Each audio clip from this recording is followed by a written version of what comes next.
And what I'm saying is it has a broader, even if the ripples are, not as apparent, they have a greater impact and go far. Yeah, so Joey, in our last segment, you were saying that Nigeria's corruption is unequivocally worse than in the United States, and that's pretty much. Agree with that, you pretty much didn't qualify that at all, but that's pretty much it. I want to dissect that a little bit. So, what do you mean by you said it was bad or worse? So, what's in every metric? If I'm looking at the overall decisions and activities that go on, how many of them are legal versus illegal? How many of them are fair versus? That's not. I mean, we have a system of legal. We have a system of legalized bribery. All right, hold on. Okay. All right, I'm looking at. I mean, how many? Understand the way that I'm looking at this is that in order to have a successful economy, this is where I'm looking at this from. In order to have a successful economy, you need to have market rules that make sense, that are being followed at least most of the time. And in the United States, I see that. In most countries in the world, I see that. In Nigeria, I don't see that. Okay, Joe, we had a financial crisis that was manipulated based off of corrupt people that almost brought down the world's empire. One guy went to jail. One guy went to jail. Our entire financial system coordinated the fraud. Whole world, and one guy went to jail. Was about to collapse. I mean, a lot of what drove the financial crisis was an regulators asset were on bubble board. that was driven from money from the rest of the world pouring into the United States. But if you were to compare, is that what you just blame the financial crisis on? Yeah, that's the financial crisis was ultimately caused by fraud, securities fraud. Right. We talked about this between the credit ratings agencies and the banks. Securities fraud was a part of it, and that is an evidence. Part of it. It was a part, but I'm telling you, it was the key part. Exist. That was the part. This is the key part that led the market to go off the fucking rails. It was a part of it, and it made it was the key part. Is what I'm saying. It was a part, but it was the key part. I'm saying it was the key incentive. No, it was not the key. The entire world had a financial crisis. This is not something that just impacted the United States. This happened in Britain, Spain, many other places that did not have our fraud securities issues. But we had a specifically bad crisis in our mortgages that wouldn't have been as bad if we had not had the security fraud issue, and so it was worse for our banks and it was worse for our mortgages as a result. And I would say that I jointly agree. My thing is yes. See, Steen agrees with me. This is the difference in America, in Europe, in Western Europe, in Australia, in Japan, countries like you can still be an honest, relatively ethical person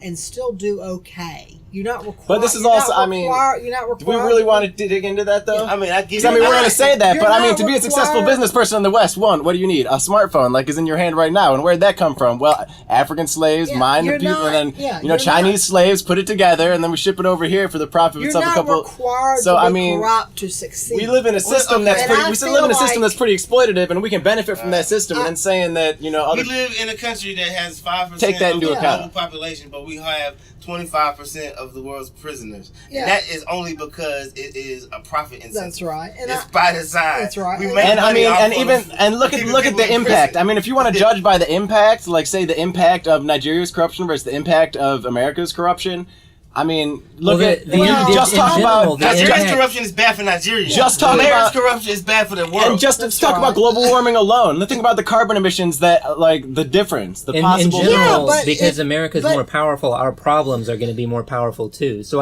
also because we have more people, we're geographically bigger, we consume more, but the fact that only 5% 5% of the world's population lives here. Actually, I think it's closer to 4% of the population lives here, and yet we have 25% of the world's economy. That is in large part because we have pretty much a market the same system percentage that functions well. If we had the kind of corruption that exists in Mexico, we wouldn't be this wealthy.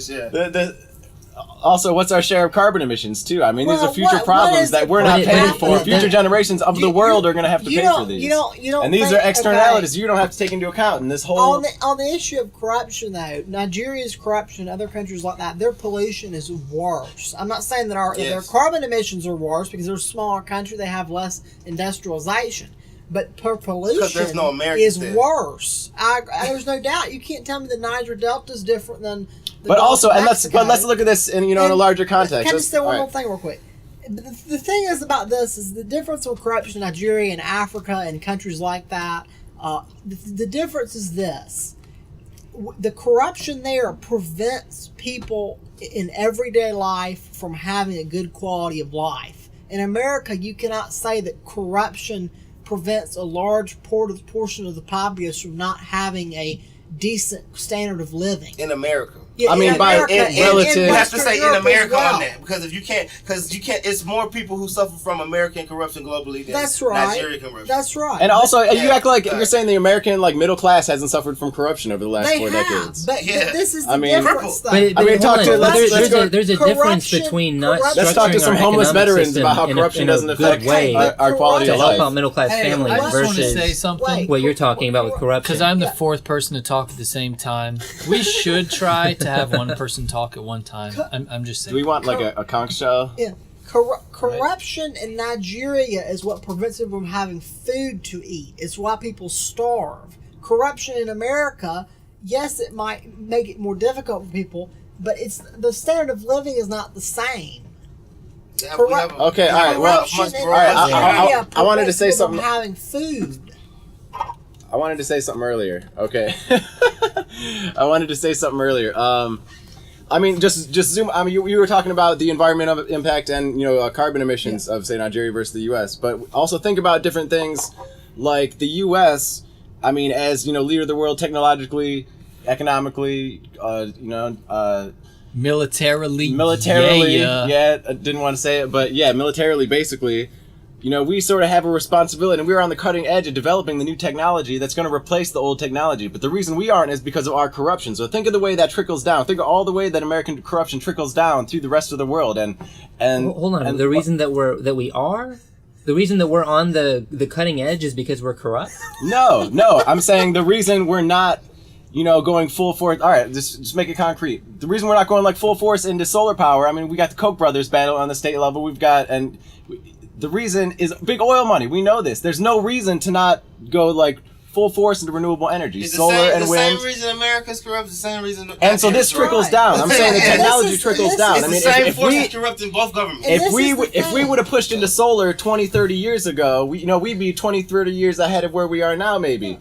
And the world, we'd have it manufactured, we'd be rolling this stuff out, and we could export it to the rest of the world, and they wouldn't have to destroy the Niger Delta. Cheap, effective energy. We could give these. There'd be no corruption in Nigeria. Think of how there'd be no corruption in Nigeria if it wasn't for corruption in America.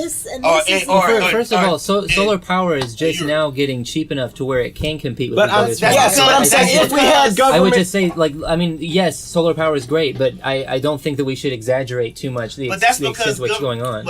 But let's be real. All right, the first. Hold on. How did I lose it that fast? That's because. Why is it no longer my turn? That's only because for the last 30, 40 years, the oil company has been preventing the incentive. Longer than that. Yes. We had solar power. We had solar power so long ago. Didn't you guys watch Cosmos?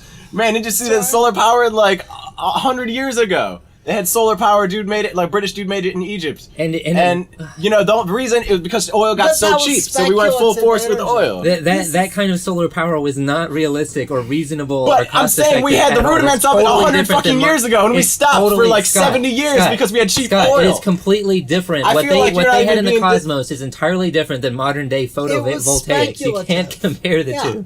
And this is the thing about No, that's on some bullshit. Yeah. Give me the goddamn Red Bull can. This is the thing about corruption. It doesn't matter about this dick measuring contest between Nigeria and the U.S. I wonder who's going to win that one. I mean, that's not what it should be. The problem is this is just human nature. People are corrupt. People are not ethical, and people will throw you under the bus and put a knife in your back to get ahead. And that's the problem. The problem is a lack of ethics. It doesn't matter if you're white, black, Chinese, North Korean, whatever it may be. In every single one of these countries, it's people being selfish and looking out for themselves, and they don't see themselves as members of a community. I just want to push back. I think I heard Bridgman earlier, maybe about 4 people ago, say that he thought there would be no corruption in Nigeria if there weren't like oil companies. See, I think that's going a little far. Did I hear that right? There would not be the extent of corruption there if they didn't have multinational players. Oh, okay. I'll say this about corruption in Nigeria, for example. Think about if they had solar power 30 years ago. Mentioning all their corruption comes from oil money. this is like a standard geopolitical. In the U.S., we talk about corruption in our elections, which we have it. It's clearly evident with all the money that's spent and everything else. But in Nigeria, they literally will give you a sack of rice to buy your vote. Now, obviously, that's their standard of living there. That's what they want. But at least in the U.S., we don't have a system where you can get a sack of rice if you vote for a Democrat or a Republican. System where EBT. There are people who have no incentive to vote at all. Oh no, that's true. But you do you see the problem with that though? If I give you Joey's a sack got of the can. rice to vote for my candidate, Sorry, the neoliberal speaking. Fellas, I just want to point out, I'm not the only person that thinks that America is less corrupt than Nigeria. Even the International Transparency Organization. Yes, Well, look, of course, by all these puts standards, Nigeria with a score because of our corruption is 27 legal. Our versus the corruption United is States at legal, and it's 74. typical. I'm not saying our corruption is atypical, but I'm saying the impact, the trickle down impact. I want you to recognize that. No, in general, yes. Because the United States is very powerful, our corruption will have a bigger impact on the world. Yes, so we have a greater responsibility, and greater fallout from our corruption. The reason that we're so cutting edge is we wouldn't be so cutting edge if we were corrupt, if that makes sense. I mean, the reason that we have a modern standard of living is because we don't suffer the kind of corruption that you see in places like Nigeria. I would push back against that, and I would say that our standard of living in the United States is largely because the way market capitalism has functioned is gigantically corrupt, and America has just been very lucky. For example, we won World War II. America was built on the backs of slave labor. We, committed genocide and ethnic cleansing against American Indians to get this land. So, I mean, the whole fact that America is this rich, powerful country is because of exploitation, is because of corruption. Back at a couple of those points? Oh, sure. All right, I just want to point out why the reason that we won World War II the way we did was because we already had such a strong economy. So to suggest that we won World War II by luck or by chance, I think is sort of inappropriate. Yeah, we did that because we did such a good job at getting rid of corruption. Second thing I want to point out is that you said that we're rich because of slave labor, but I would question that too, because if you look at the states that actually became very rich during the 1800s and industrialized during the 1800s, they were the northern states that didn't have slave labor. All the banks that controlled the money. That's right. The North profited more from slave labor than the South did. Yes, that's the common. But if you're going to look at who had a higher quality of life, regardless of where who was profiting in terms of a few banks, it doesn't matter. Clearly, the industrialized North was doing much better. The capital was generated off of the back of slave labor. That's right. The capital was generated. Brian has the Red Bull can. It was shipped out.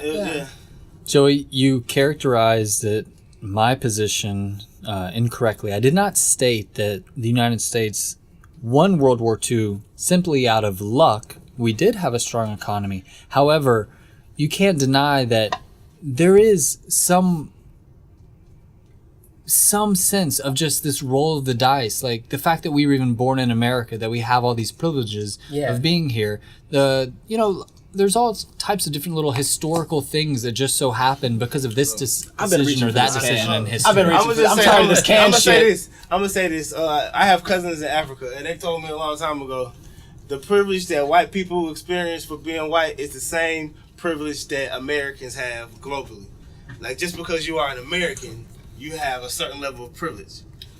All right, so Joey keeps going on about this. America's so great because we're so uncorrupt, and it's. Where you going, Brian? Okay. You have to go to the bathroom? All right. Okay. But I'm not saying that we're not. No, hold on. And I wanted Brian to hear this. So can you just come in and hold it? The United States. Just hold it. I just want to point out the United States does have corruption issues. I'm not arguing that they don't. All right, well, I don't really have to hold anything. It's more the annoyance of a dingleberry.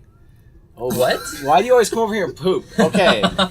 Anyway. All right. I just want to get this one point out because America, we had a more representative system for a little while, up until like the 70s when big money really started making a huge impact. Touche. Then since the last Gilded Age, I mean, we had pretty, more progressive policies. Unions had more power. The working class had more power. Middle class existed and had more political power. And I mean, since the 70s, that's been disappearing. And I mean, our system's been getting increasingly more corrupt, and it's been having increasingly more impact on the rest of the world. And I don't. Take this. Then I felt like you were going to wrap it up, Scott. But I just. Okay. There was a golden era there was a golden era in You're America from thereabouts 1906-ish to 1920, 1916, basically the progressive era. I'm not exactly sure the exact dates in, but about a decade in between, where America was probably, making the most progress towards a more equal society and getting rid of the impact of corruption. And then, of course, the Roaring Twenties really set us back, and even the Depression did, because people forget that part of the Depression is it made the people that actually still had money and still had businesses even more entrenched and more powerful. Even FDR had to cut deals with the major banks and the major corporations and business interests in the country in order to complete his economic goals. But as a result, it still created the monopolized economy you see now. And coming out of World War II, we had a lot of nationalization of industry for military reasons. You saw increasingly consolidation of power, and that eventually led to, like Scott was saying, the Reagan years and everything that's transpired really since the 1980s with deregulation and the decline in unionization and so on. All right. Ready to carry it out? I guess Plutocracy now. So, take that, Joey.